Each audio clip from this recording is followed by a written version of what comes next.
My name is Dr. Gail Cunningham. I'm the Chief Medical Officer of University of Maryland St. Joseph Medical Center. So I refer to that time of 2011 and 2012 as the dark ages.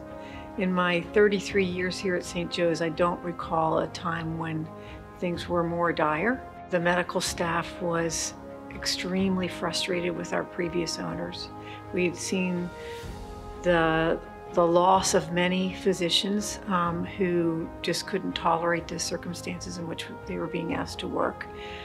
There was a total lack of trust between the medical staff and hospital administration. Those relationships were almost non-existent. We had several interim CEOs over that period of time and very fragmented relationships. So it was really a struggle.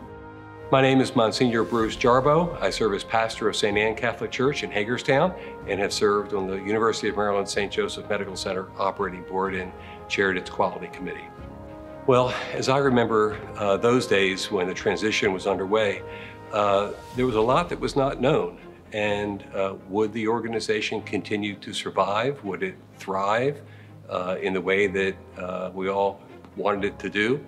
A lot of uncertainty, a lot of anxiety, and I think a lot of fear. But the conversations that were really challenging and very difficult were entered into, I think, looking back on it, with a lot of sincerity and a lot of trust. And everybody, employees, staff, larger community that we serve, there was so many things unknown, and it was a very anxious and difficult time.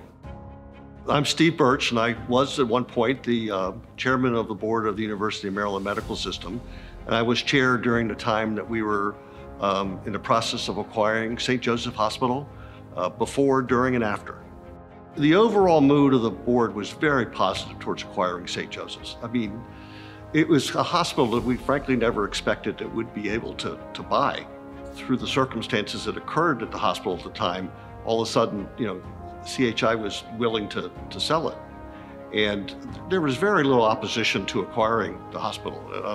More champions than opposers. It was a good hospital. We knew that it would recover its patient base as time went on, so we were prepared for that. So we went through a lot of the finances over what we could expect to lose and how we would be able to sustain that during that time. But the general view was this is a great hospital in a great area of Maryland that we wanted to expand into. I am Dr. Mohan Santha, privileged to serve as the president and CEO of the University of Maryland Medical System. There was an opportunity to get into a market that the medical system hadn't previously had a significant clinical presence in. But the great challenge was the financial realities of St. Joseph, the reputational challenges that had existed as a consequence of some of the very public scrutiny that the institution had undergone.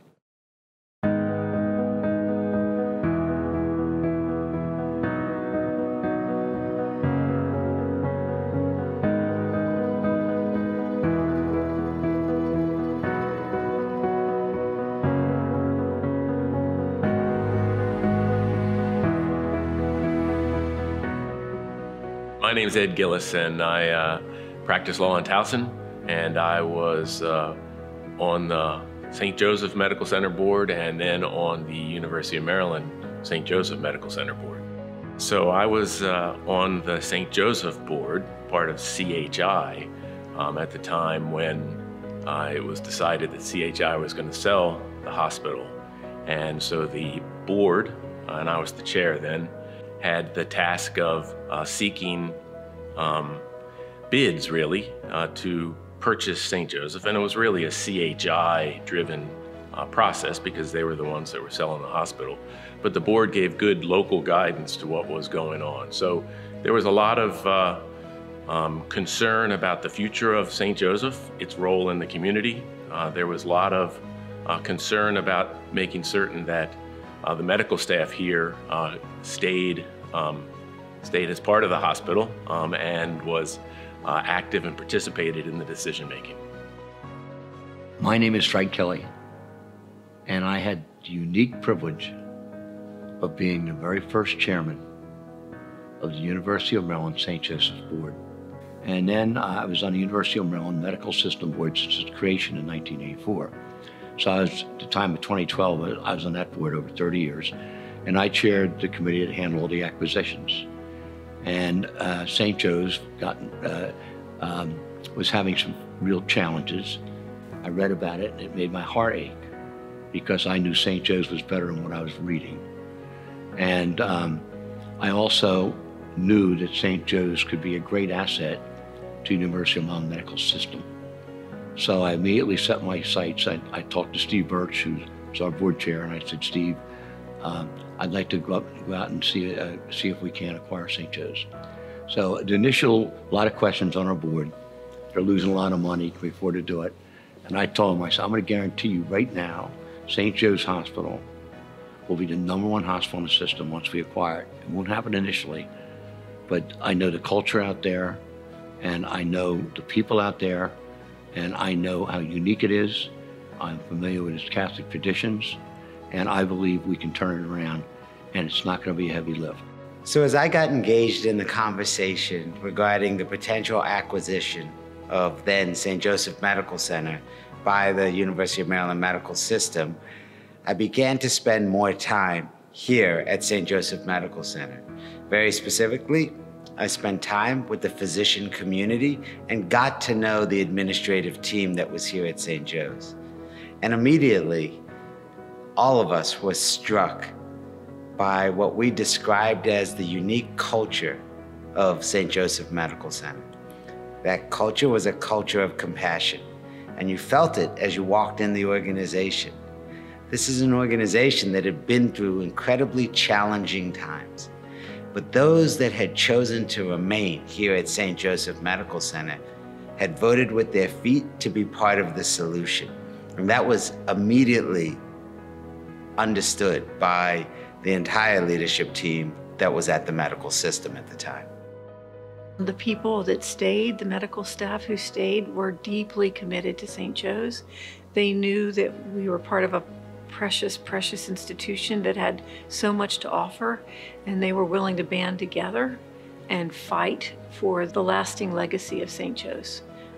They knew that we provided excellent care, incredible tertiary care in a community setting. Oh, I think I saw the potential early on when we were first being considered by UMMS.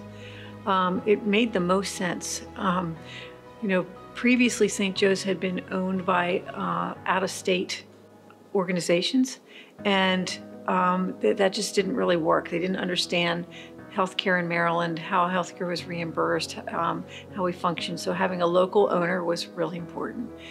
Knowing that we were both deeply committed to the state of Maryland and the communities that we serve made us a good match. Knowing that so many of our physicians actually came from the University of Maryland Medical System, had trained there, grew up there, had relationships there, made it a perfect match. And knowing that we could partner with an organization that had a vast array of services beyond what we had also made it an ideal match. I'm Mike Gill, and I'm a member of our board of directors. You know, the mood of the medical staff and the board back in 2012 when the actual transaction came together, probably lots of words. Words like, oh my gosh. Things like, what a great opportunity.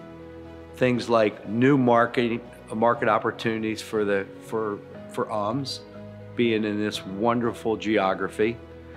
And then I think much like maybe it was for people on the frontier back in the 18th and early 19th century.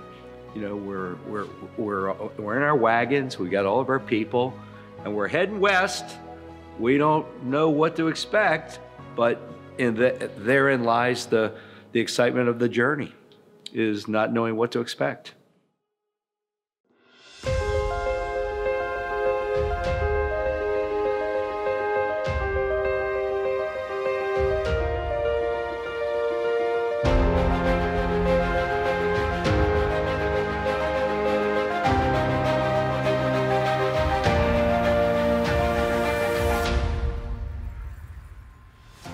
December 1st, 2012 is the day that I arrived here, and that's the day that I saw the potential. I began to feel absolutely the culture that defines this organization.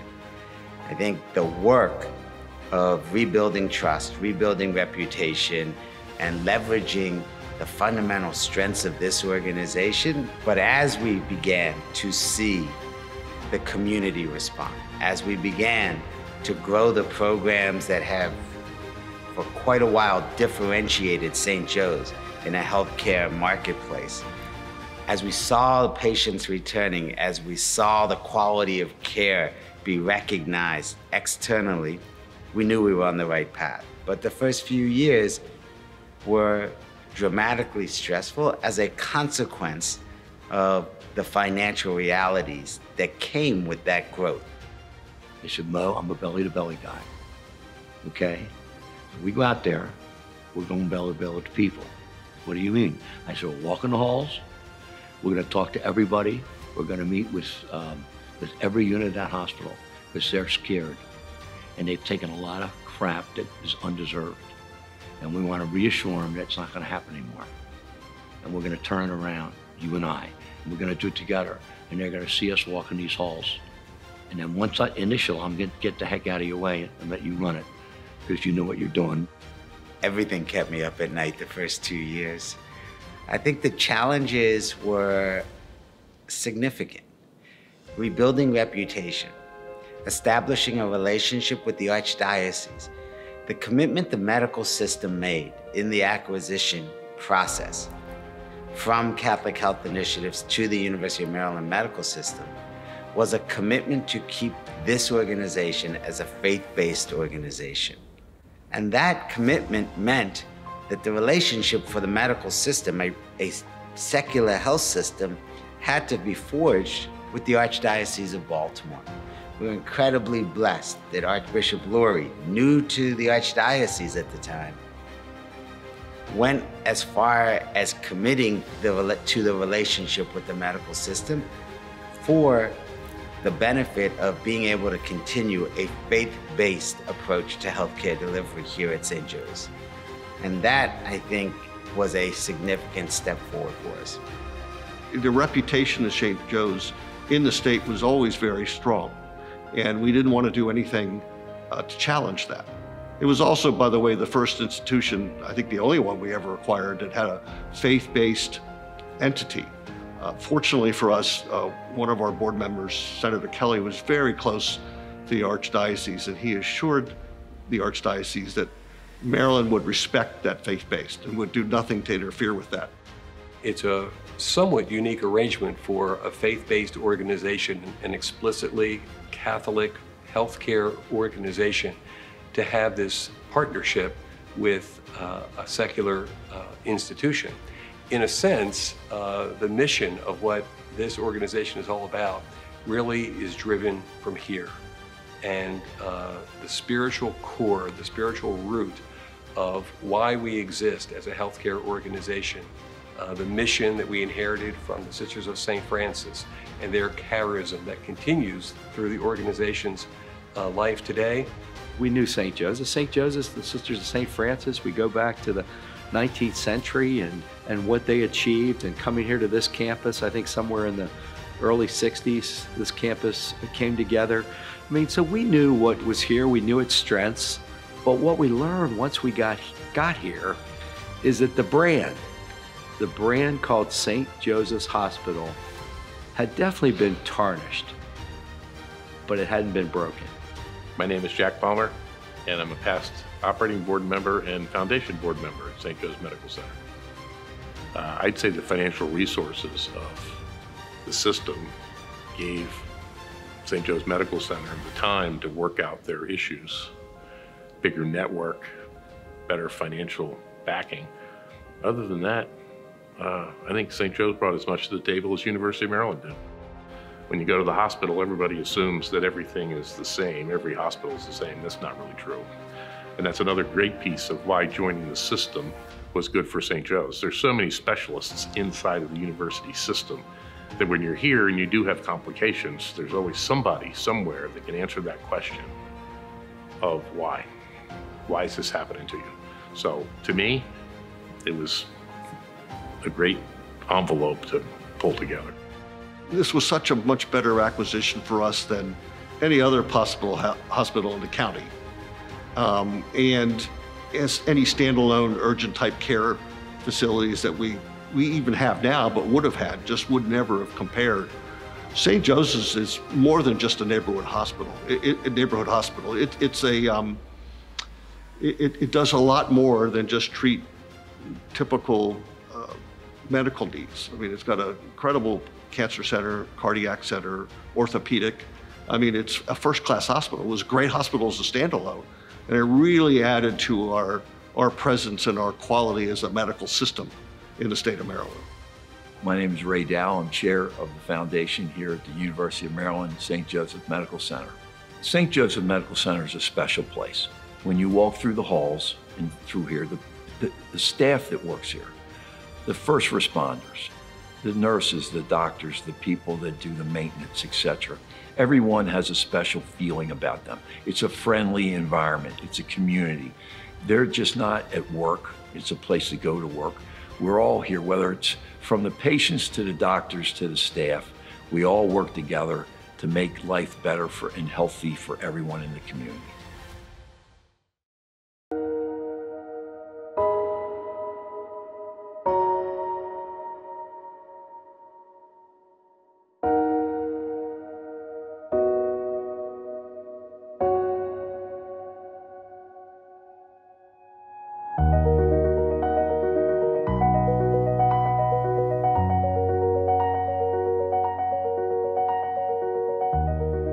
One of the great aspects of the culture of this institution is a commitment to continuous improvement. We knew back in 2012 that the pathway forward for St. Joseph's was not going to be a financial math equation.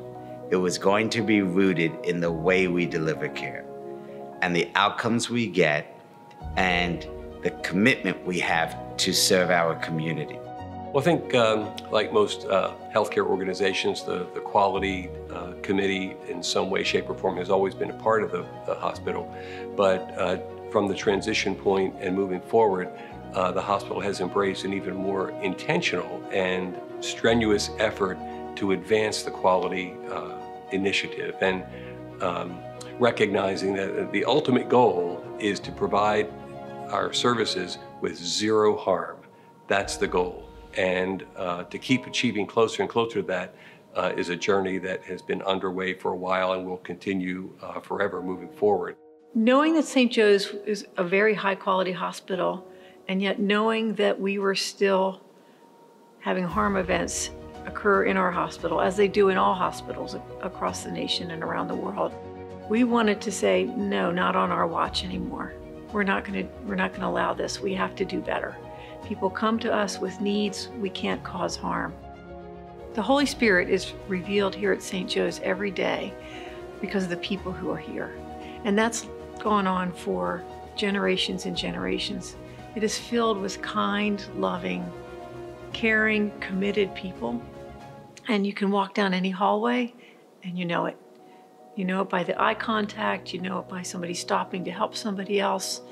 You see literally families within departments and throughout the organization, all working together for a common good.